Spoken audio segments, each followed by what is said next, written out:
যদি পথভ্রষ্ট হন, ভগবান আবার করুণা করে পথে এনে দাঁড় করিয়ে দেবেন। এই কথা চলো। আমরা পূর্ব ভাগবত আস্বাদনের দ্বারা জেনেছি ভগবান সনাতন ধর্মে একজন, তিনি হলেন কৃষ্ণ। এই কৃষ্ণ চরণ কমলে আমাদেরকে পৌঁছাতে হবে, অন্য কারোর চরণ।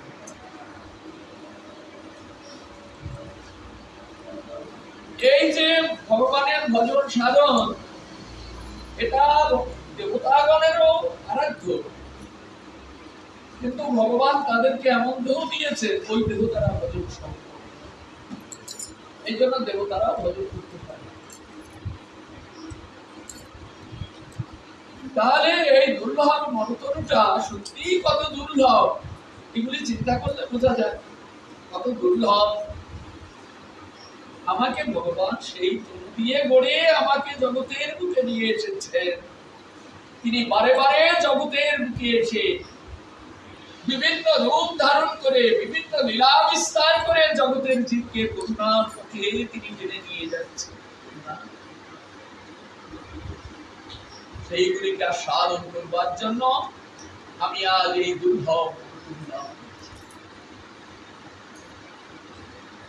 ভগবান চিন্তা করলেন অদিতি যেমন যদি দেবতাদের বাঞ্ছা করে, আমিও দেবতাদের অগ্রে অগ্রে অদিতির গর্ভ দিয়ে আমি আবির্ভাব।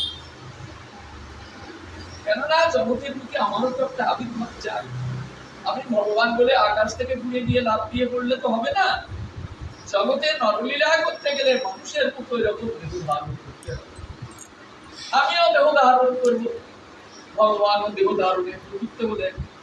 তাই ভগবান দেহ ধারণ করে আসছেন। দেখুন, কৃষ্ণ এসে মা যশোদার পুত্র রূপে তিনি আবির্ভূত হয়েছেন। দ্বিতীয় কৃষ্ণ এসে তিনি দেবকীর পুত্র রূপে আবির্ভূত হয়েছেন। রামচন্দ্র এসে তিনি অযোধ্যায় দশরথের পুত্র রূপে তিনি এসে আবির্ভূত হয়েছেন। এরকম করে নারায়ণ এসে তিনি সুতপার পুত্র রূপে আবির্ভূত হয়েছেন। এমনি করে যত ভগবান এসেছেন তারা পিতা মাতাকে স্থাপন করে জগতের বুকে নররূপ ধারণ করে তিনি লীলাবিলাস করছেন।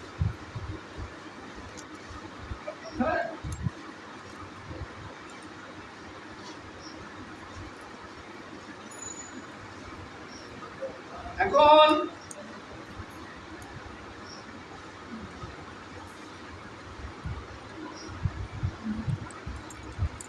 ভগবান অদিতির গর্ভে তিনি কি প্রকারে এলেন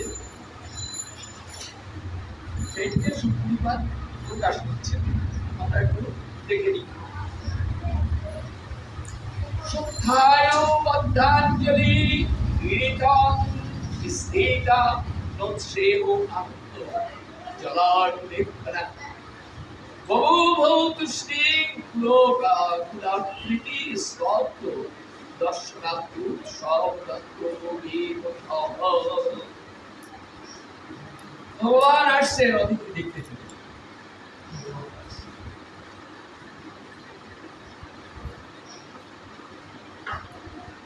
অদিতি উঠিয়া কৃতাঞ্জলিতে দণ্ডায়মান হইলেন। ভগবান আসছেন দেখে কৃতাঞ্জলিতে দণ্ডায়মান।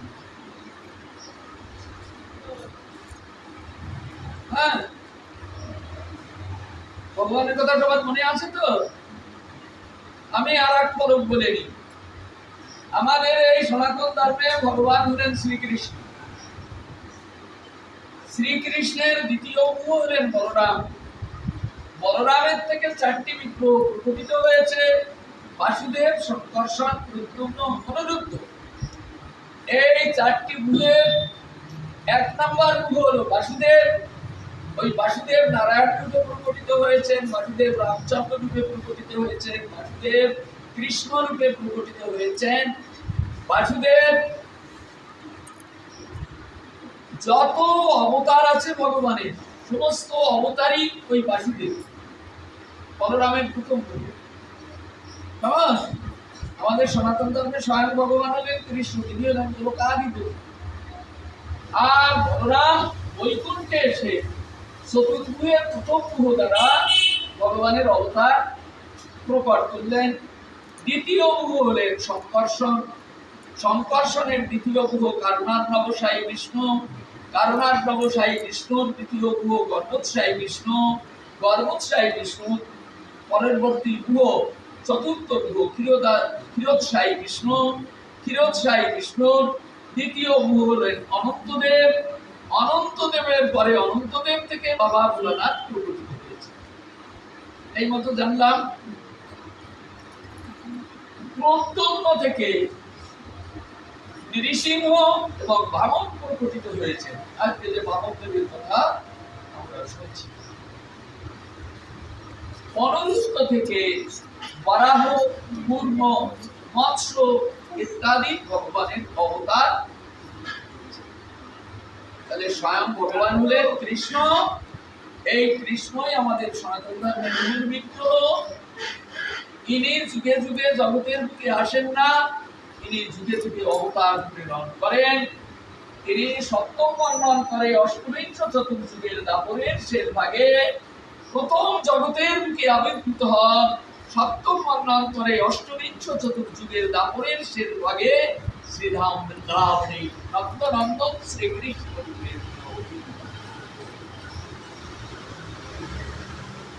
ওই সময় কংসের কারাগারে ভগবানের দ্বিতীয় অবতার প্রকটিত হয়েছিলেন। তিনিও কৃষ্ণ, কিন্তু তিনি শঙ্খচক্রধারী নারায়ণ স্বরূপে প্রকটিত হয়েছিলেন। তারপরে তিনি দ্বিভুজ মূর্তিতে প্রকট হয়ে দেবতারা তাকে দৈববাণীতে বলেছিলেন, বসুদেব তোমার পুত্রকে তুমি গোপিয়ে নিয়ে রেখেছ। সেইখানে তিনি নিয়ে রেখে আসে। অথচ যশোদার যমজ করেছিল একটি যোগমায়া আর একটি পুত্র। এই পুত্রের সঙ্গে বসুদেবের পুত্রের মিলে যায়। কেননা বৃন্দাবন দাস ঠাকুর তার চৈতন্য ভাগবতে পরিষ্কার করে উল্লেখ করে রেখেছেন, স্বয়ং ভগবান যখন জগতের বুকে আসে যত যত অবতার সব তাতে আসে। এই জন্য স্বয়ং ভগবান গুরুর থেকে পুত্রকে এনেছিলেন এই বৃন্দাবনে। স্বয়ং ভগবান বৃন্দাবন ছাড়া এক পাও কোথাও যান না। স্বয়ং ভগবান প্রতিজ্ঞা করেই জগতের বুকে একবারই নামলেন, বৃন্দাবন পরিত্যজ্য পাদকে কর্ম করছে, আমি বৃন্দাবন পরিত্যাগ করি এক পাও। তাই স্বয়ং ভগবান বৃন্দাবনে 10 বৎসর নমস্কার নিজে লীলা করেছে। তারপরে যখন মুক্তির রথ এলো, ভগবানকে মথুরায় নিয়ে যাবে, তখন নিজে অদৃশ্য হয়ে গিয়ে বসুদেব নন্দন শ্রীকৃষ্ণকে প্রকট করে তিনি মথুরায় পাঠান। চলে বসুদেব নন্দন শ্রীকৃষ্ণ তিনি দ্বারকায়। সংক্ষিপ্ত ভাবে ভগবানের কথা আমরা কিছু শ্রাবণ করলাম। 1-2 দিনে এসব কিছু বলে যাবে না, সময় লাগে। ভগবানকে চিনতেও অনেক সময় লাগে। এইবার এই যে বিষ্ণু, বিষ্ণুর আবার স্বরূপ আছে, বিষ্ণু নারায়ণ। সত্যযুগে শঙ্খচক্র গদাবধারী যে তিনি অবতার, প্রথম অবতার রয়েছেন সত্যযুগে, তিনি বিষ্ণু, তিনি নারায়ণ। হ্যাঁ, এই বিষ্ণু আবার ষোলো প্রকার হয়। এই শঙ্খ চক্র গদা পদ্ম হাত থেকে ঘুরায়, ঘুরালে 4 হাত দিয়ে ঘুরালে 4বার আসে, 4 4 16। এই জন্য এই অবতারটা আবার 16 প্রকার।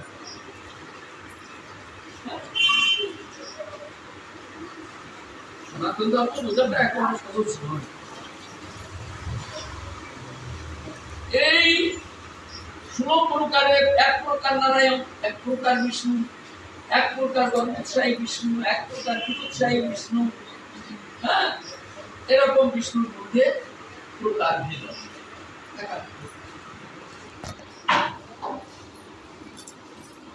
যার নাভিকমল থেকে পদ্ম উৎপাদিত হয়ে ব্রহ্মাকে সৃষ্টি করেছে, তিনি হলেন গর্ভোৎসাহী বিষ্ণু।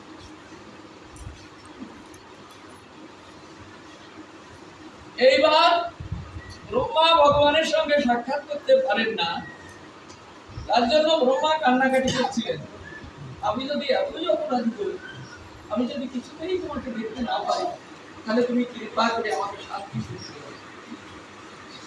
সেই জন্য ভগবান ব্রহ্মার মনোবাঞ্ছা পূর্ণ করবার জন্য তাকে 7টি পুত্র দিয়েছিলেন। এই 7টি পুত্র কোন ঔরস জাত পুত্র নয়, এটা মানুষ পুত্র। মনে চিন্তা করেছিলেন তারা এই সমস্ত দাদাদের সাহায্য। হ্যাঁ, এটা কারা? অত্রি, মরীচি, হ্যাঁ, ভৃগু, নারদ, হ্যাঁ, কশ্যপ, কশ্যপ হলো নাতি। হ্যাঁ, কেননা মনীষী ঋষির পুত্র হলো কশ্যপ ঋষি, কশ্যপ হলো নাতি। এই মনীষী ঋষির থেকে কশ্যপ ঋষি প্রকাশ পেলেন। কশ্যপ ঋষি, মনীষী ঋষির একটি পুত্র কশ্যপ ঋষি। কশ্যপ ঋষি কি করলেন?